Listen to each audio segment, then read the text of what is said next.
이번 주에는 드디어 이 성경의 마지막 권인 요한계시록을 읽습니다. 미리 김배는 말씀 같습니다만은 성경 일기표를 따라서 일독을 했다고 해서 따로 시상은 하지 않습니다. 실망스러운 분도 있겠습니다만은 제가 연초에 그 시상을 약속한 적도 없거니와 실상은 성경을 일독했다는 그 자체가 시상으로 그렇게 저는 여깁니다. 그러니까 실망하지 마시고 저에게 성경 일기표를 굳이 제출하지 않아도 됩니다.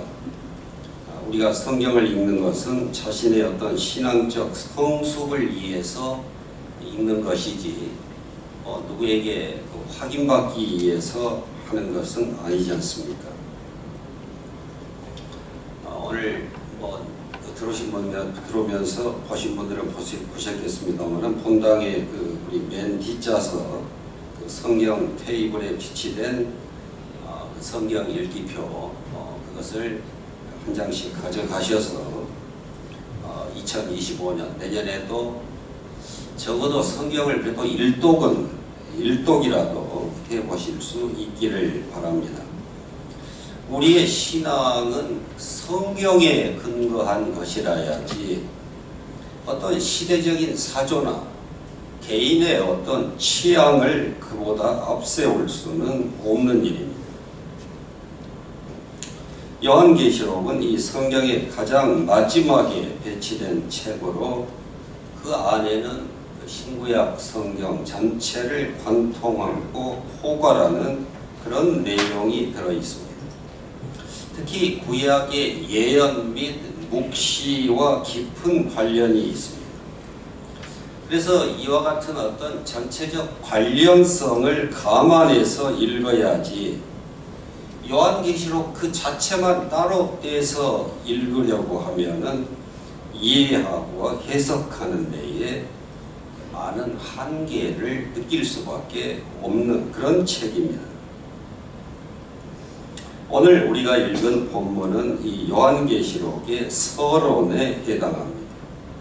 이 책의 내용이 무엇보다도 예수 그리스도의 계시라고 하는 사실, 그리고 이 계시는 반드시 속히 일어날 일들인데 그 종들에게 보이시려고 요한 자신에게 먼저 보이셨다고 하는 사실, 그리고 자신은 이 계시를 신실하게 다 증언한다고 하는 것, 그리고 이 예언의 말씀을 읽는 자와 듣는 자 그리고 지키는 자가 복되다고 하는 것을 말하고 마지막으로 때가 가깝다 하는 말을 덧붙입니다. 그러니까 계시의 그 주체 예수 그리스도의 계시다. 요한이 무슨 본 그런 어떤 환상이 아닌 예수 그리스도의 계시다. 또 전달자는 이 반모섬에 갇혀 있는 이 사도 요한입니다. 또 계시의 목적 이런 것들이 잘 나타나 있습니다. 사도 요한은 오늘 본문 4절에 기록된 대로 그 아시아 지역, 여기 성경에 기록된 아시아 지역은 주로 지금의 튀르키예, 이전에 터키라고 불리던 그 지역을 말하는데 그 지역에 있는 7 교회에 편지를 보내면서 그 서두를 이렇게 시작합니다. 1절에 다시 예수 그리스도의 계시라. 이 계시라고 번역된 그 헬라어 아포칼립시스는 묵시로도 번역이 됩니다. 근데 3절을 보면은 이 책 혹은 이 편지의 내용을 예언의 말씀이라 이렇게 소개합니다. 그래서 이와 같은 내용을 종합하면은 요한계시록은 계시이자 묵시이고 또 예언의 책입니다. 우리는 여기서 이 계시와 묵시와 이 예언에 대한 이 세 가지를 한번 정리해 볼 필요가 있습니다. 이것은 요한계시록이 기본적으로 어떤 성격의 책이고 어떤 목적으로 서술된 책인가를 알 수 있게 하기 때문입니다. 계시는 뭐고 묵시는 뭐며 또 예언은 뭔가. 계시는 하나님께서 자기의 뜻을 이런저런 경로와 방식으로 드러내는 것을 말합니다. 하나님의 자기 계시는 어떤 특정한 방식, 그런 제한을 받는 것이 아니라 다양한 방식과 형태로 그렇게 드러나고 전달된다는 뜻입니다. 그러니까 다양한 방식과 경로로 임하는 이 하나님의 계시를 포착하기 위해서는 영적으로 민감하게 깨어 있어야 합니다. 어떤 경로를 통해서 어떤 방식으로 그 하나님의 계시가 임할지 모르기 때문입니다. 또 자신이 체험한 그 방식만이 유일하고 절대적으로 옳다고 주장하는 그런 무지와 독선을 늘 경계해야 합니다. 제가 목회하면서 안타깝게 느낀 점 가운데 하나는 소위 열심이라고 하는 그 신자의 신앙이 교회 안팎에서 그 설득력 있는 보편성을 갖지 못하는 경우가 많더라는 점입니다. 그 신앙적인 열심이 진정 주님의 마음에 합한 열심, 주님을 기쁘시게 하는 그런 열심이라면은 그 신앙은 당연히 교회의 부흥과 그리고 화목에 이바지하고 또 교회 밖에서도 인정을 받는 그런 결과로 나타나야 합니다. 그런데 의외로 교회가 갈등을 겪는 그 중심에는 이른바 열심인 교인들이 포진하고 있는 경우가 많습니다. 도대체 왜 그럴까요? 여러 목회적 진단이 가능하겠지만은 그 이유 가운데 하나로 저는 자신이 경험한 그 방식만이 그 유일한 하나님의 계시 혹은 참 하나님이시라고 하는 혹은 참 신앙이라고 하는 그런 편견과 독선 때문으로 보입니다.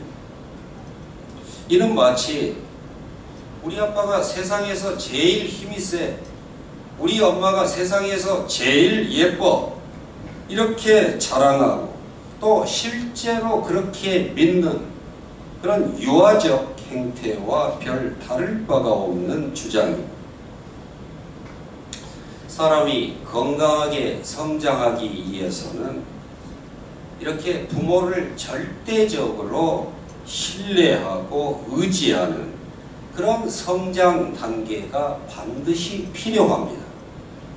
하지만 유아기를 지나서 청소년기에도 여전히 이런 신념을 확고히 고수하고 다른 이들도 자신이 그 주장에 동의하기를 강요한다면 그게 어디 보편적 설득력을 가질 수 있겠습니까?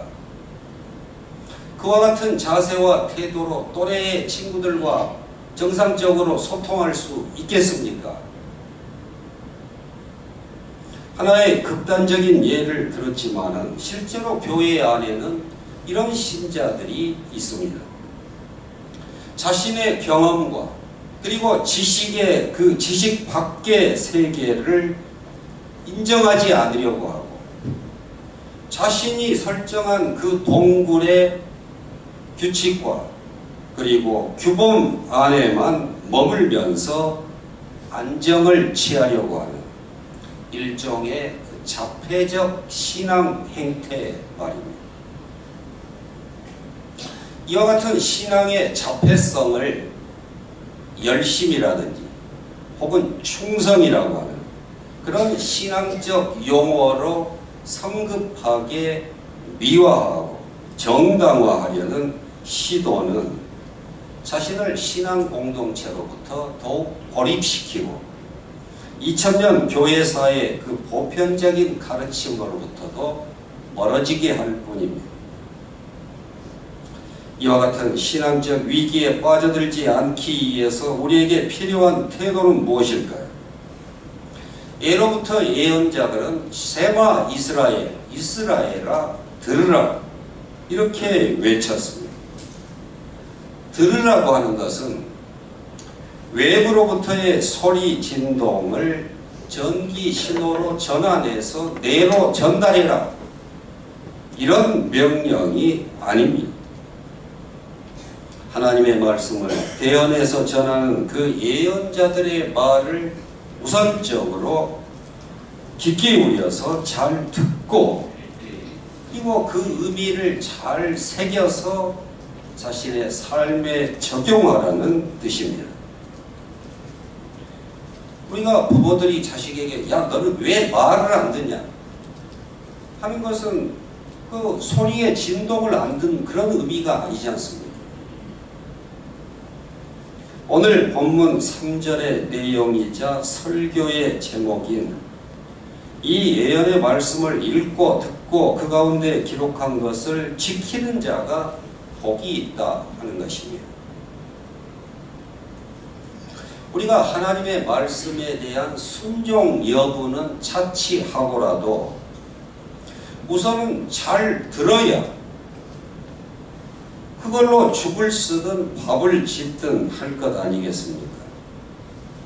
읽는 것과 듣는 것은 사실 불가분리적으로 연결된 동일 사건입니다. 우리가 누군가와 대화할 때도 가장 우선적으로 필요한 것은 상대방의 말을 잘 듣는 것입니다. 소리의 어떤 파동을 느끼는 게 아니라 그 상대방의 말에 담긴 그 진정성, 의미, 의도를 잘 파악해야 한다는 말씀입니다. 그러려면은 상대방이 사용하는 그 단어의 사전적인 그런 의미뿐만 아니라 그의 표정과 눈빛 그리고 말투와 몸짓 등 하나하나에 최대한 집중해야 합니다. 그래서 남의 얘기를 듣는다고 하는 것은 고도의 집중력을 요구하는 에너지가 의외로 많이 소모되는 일입니다. 아직 언어 사용이 서툰 그 자녀의 말뜻을 알아차리려고 귀 기울여서 아니 온몸의 세포를 깨우고 곤두세워서 그 어린아이에게 집중하는 부모의 모습과 태도를 연상해 보면은 제 말의 의미를 보다 더 잘 이해할 수 있을 것입니다. 이와 같은 예의 연장선에서 우리는 과연 하나님의 말씀을 알아듣기 위해서 우리가 전심을 기울이고 있는 것일까요? 하나님만 나의 말, 나의 주장, 나의 요구를 잘 들으면 됐지 내가 하나님의 말씀에까지 그렇게 집중해야 할 필요가 있나? 이런 태도로는 인격적인 상호관계가 성립하기 힘든 법입니다. 뭐를 일이기는 합니다. 단정할 일은 아니겠습니다. 하나님의 마음은 우리 마음의 크기를 훌쩍 뛰어넘으니까. 하지만 성경의 예언자들은 한결같이 하나님의 말씀을 잘 듣지 않고 그래서 필연적으로 자기 좋을 대로 행동할 수밖에 없는 그 백성들의 태도를 못마땅해 하시고 엄히 경고하시고 끝내 심판하는 하나님이심을 증거하고 있습니다. 잘 들어야 합니다. 신앙의 출발은 잘 듣는 것입니다. 잘 들어야 엇나간 길을 가다가도 돌이킬 수 있습니다. 잘 들어야 구원을 받고 형통한 삶을 누릴 수 있습니다. 로마서 10장 17절에 보면 믿음은 들음에서 나며 들음은 그리스도의 말씀으로 말미암았느니라. 솔로몬이 통치한 그 초기에는 예루살렘 성전이 세워지기 전이었기 때문에 그 기브온이라고 하는 지역의 산당에서 제사를 드렸습니다. 솔로몬이 기브온 산당에서 일천 번제를 드리고 잠이 들었는데 하나님께서 꿈에 나타나셔서 내가 너에게 무엇을 줄지 너는 구해라 이렇게 말씀하셨을 때에 솔로몬은 겸손한 마음으로 이렇게 답했습니다. 누가 주의 이 많은 백성들을 재판할 수 있겠습니까? 듣는 마음을 이 종에게 주사 주의 백성을 재판하여 선악을 분별하게 하여 주십시오. 북이나 장수, 원수의 생명도 아닌 듣는 마음, 그것을 구하는 이 솔로몬을 기뻐하신 하나님께서 그가 구하지도 않은 지혜와 복이, 영광을 넘치게 부어주셨다는 것 아닙니까?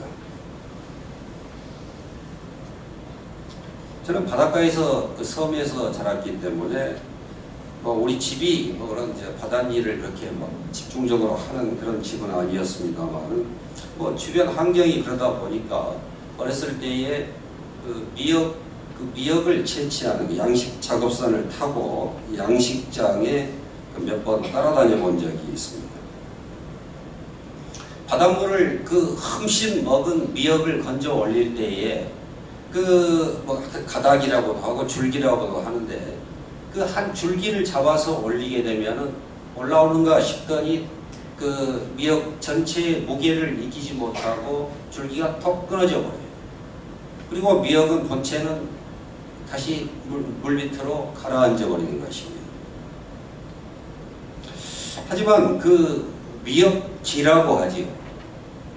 모든 줄기들이 이렇게 한 곳으로 집중되는 곳에 이 미역기가 있는데 그 머리 부위, 그 미역기를 잡으면은 한 가닥도 잃지 않고 통째로 고스란히 건져 올릴 수 있습니다.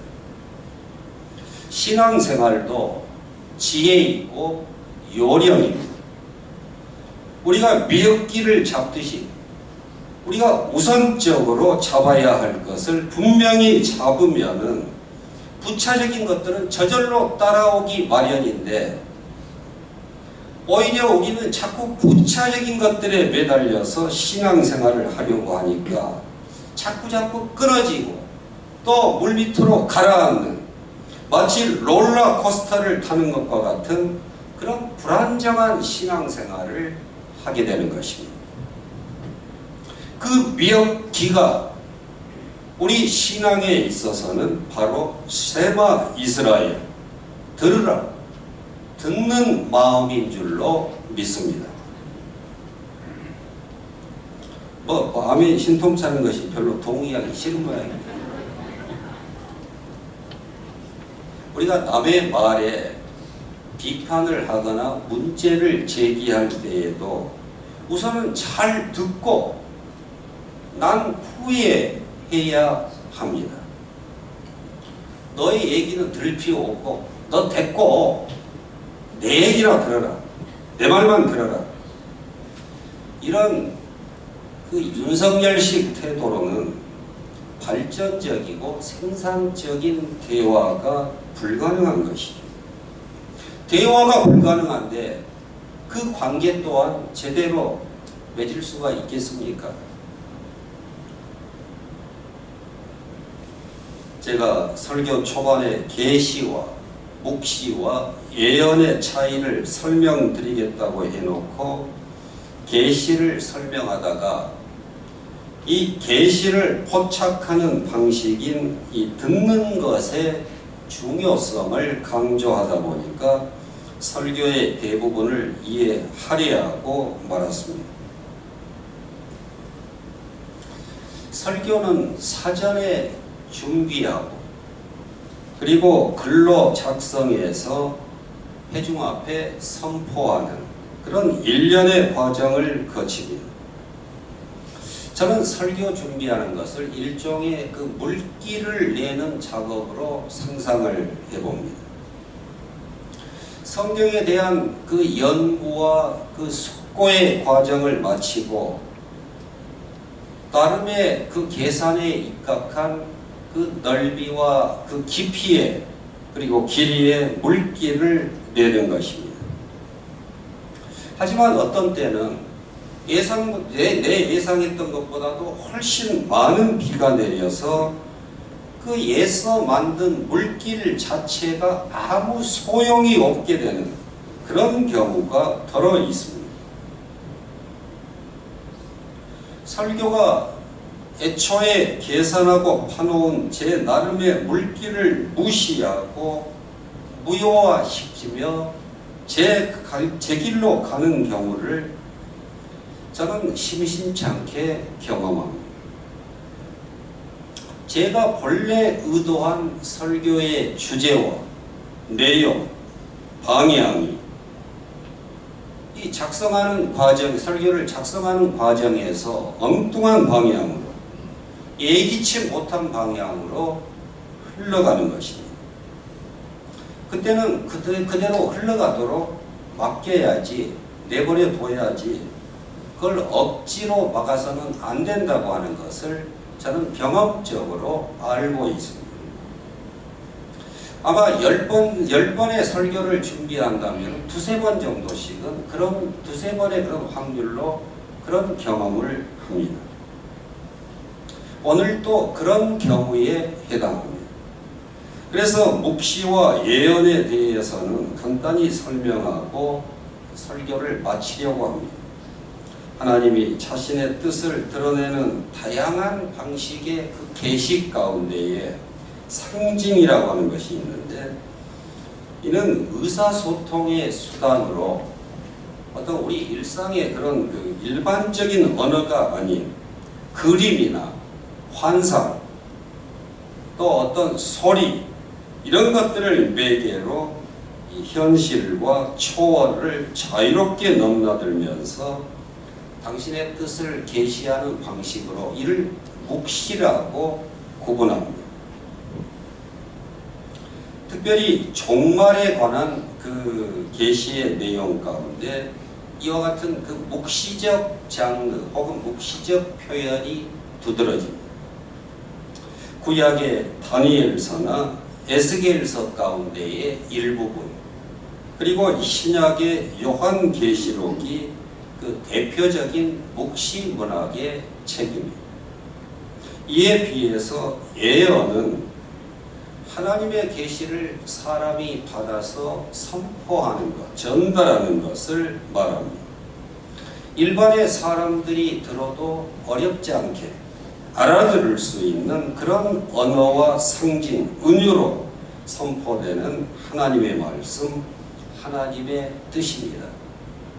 이것이 계시와 묵시와 그리고 예언의 가장 기본적인 의미입니다.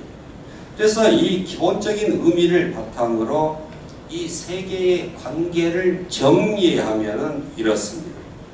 하나님이 말씀하시거나 드러내신 것은 그걸 모두 계시라고 할 수 있는데 그 중에서 일반적인 차원의 계시는 예언이라 하고 좀 더 어떤 그 종말론적인 그런 어떤 특별한 성격의 계시 그것을 묵시로 구분하는 것입니다.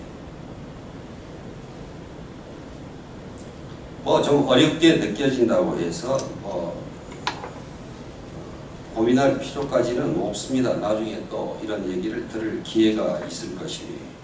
어쨌든 이 묵시는 예언이 굉장히 어떤 그 강화된 것, 즉 업그레이드 된 것이라고 하는 그런 점을 알 수가 있습니다. 우리가 일반적인 약으로 병이 낫지 않을 때에 그때는 더 어떤 센 약,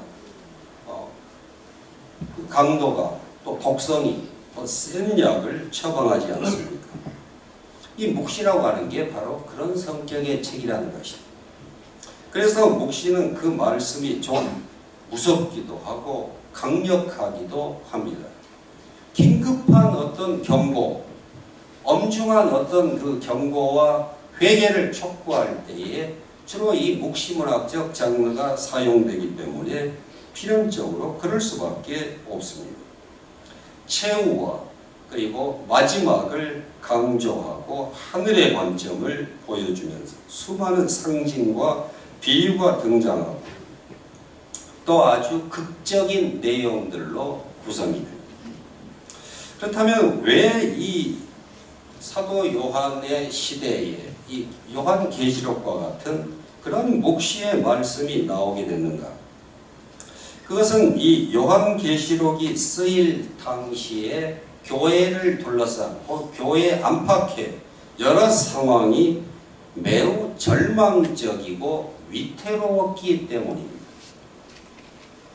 로마의 황제 체제가 들어선 이후에 시간이 갈수록 그 황제를 신으로 숭배하도록 하는 그 황제 숭배가 점점 그 실체를 드러냈습니다.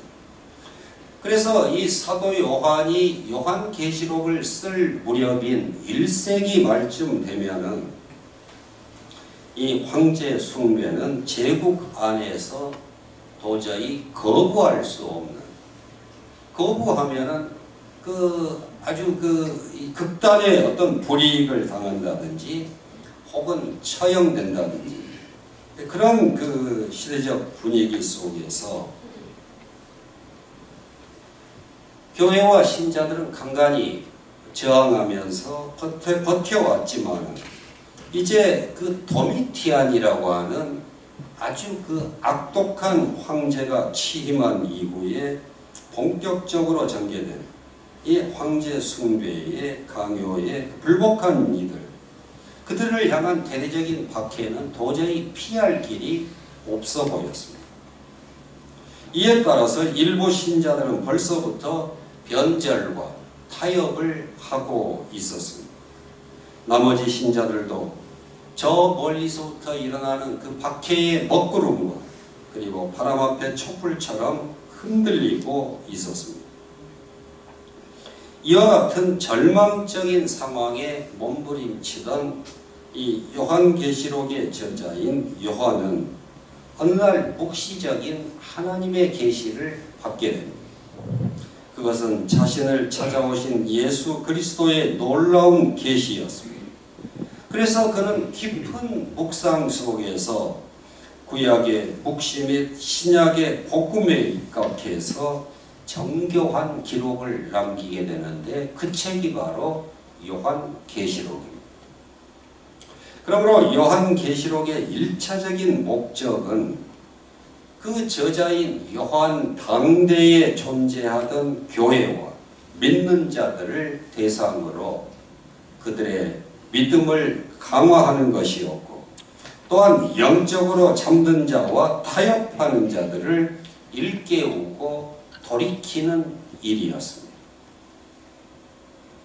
그런 점에서 이 요한계시록이 어떤 책이냐 하면은 묵시이자 동시에 예언인 것입니다.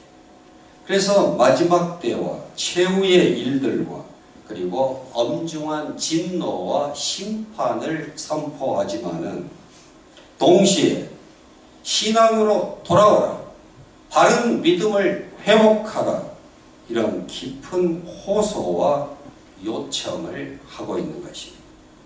그러므로 우리는 요한계시록의 이와 같은 그 목적과 그 성격을 잘 이해하고 본문에 접근해야 합니다. 사도행전 17장을 보면은 그 베레아 사람들에 관한 아주 흥미로운 보고가 실려 있습니다. 사도행전 17장 11절의 말씀을 보면은 베레아에 있는 사람들은 데살로니카에 있는 사람들보다 더 너그러워서 간절한 마음으로 말씀을 받고 이것이 그러한가 하여 날마다 성경을 상고했다는 내용입니다. 베레아 사람들이 너그러웠다고 하는 것은 저들이 편협하고 폐쇄적인 경향의 그런 사람들이 아니라 진리에 대해서 개방적인 열린 사람들이었다는 뜻입니다. 간절한 마음으로 말씀을 받았다고 하는 것은 앞에서 말씀드린 대로 몸을 기울여서 그만큼 전심을 다해서 하나님의 말씀을 듣는 일에 집중하는 그런 뜨거운 영성의 사람들이었다고 하는 것을 우리에게 알려줍니다. 이것이 그러한가 하여 날마다 성경을 상고했다 하는 말씀은 여기서 상고한다고 하는 것은 자세히 탐색하고 조사했다는 뜻입니다. 이것은 베레아 성도들의 그 차가운 이성을 보여줍니다.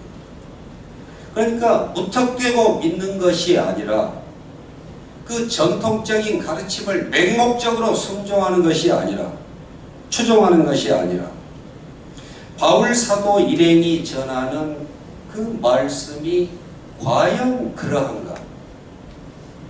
즉 진실과 진리에 부합한가 하는 것을 면밀히 살피고 조사하고 탐구했다는 것입니다. 사랑하는 성도 여러분, 잘되는 것, 복받는 것이 신앙의 최종 목적지가 아닙니다. 신실한 것이 신앙이고 끝까지 유지하는 것이 신앙입니다. 예수님은 제자들이 직면하게 될 박해와 고난을 예고하시면서 마가복음 13장 13절에서 이렇게 말씀하십니다. 또 너희가 내 이름으로 말미암아 미움을 받을 것이나 끝까지 견디는 자는 구원을 받으리라.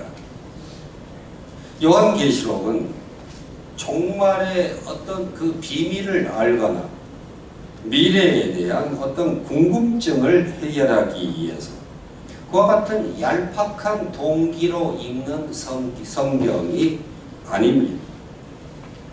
이 세상과 이 시대의 박해와 그리고 어려움과 불의 앞에서도 거룩한 믿음을 변함없이 지켜가기 위해서 읽어야 하는 성경입니다.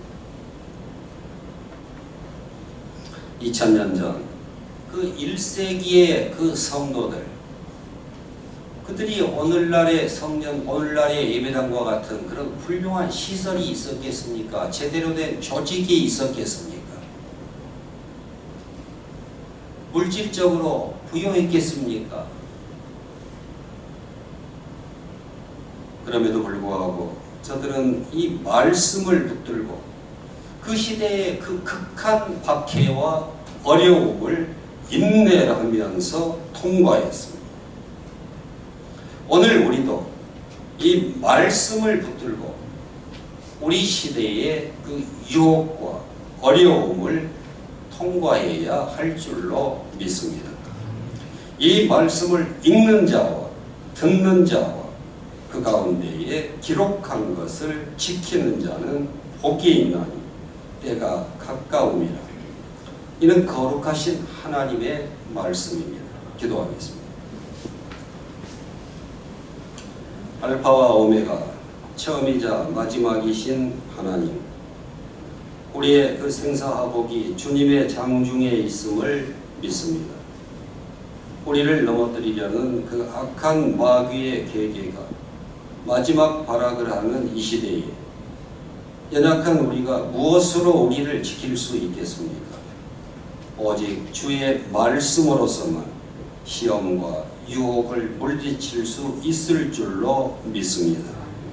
믿음은 들음에서 난다고 했사온즉 무엇보다도 그 주님의 계시인 그 말씀을 잘 읽고 듣고 그 가운데 기록한 것들을 잘 지켜 행함으로 순종하는 자에게 예비된 복을 풍성히 받아 누릴 수 있는 그런 주의 백성들이 되게 하여 주시옵소서.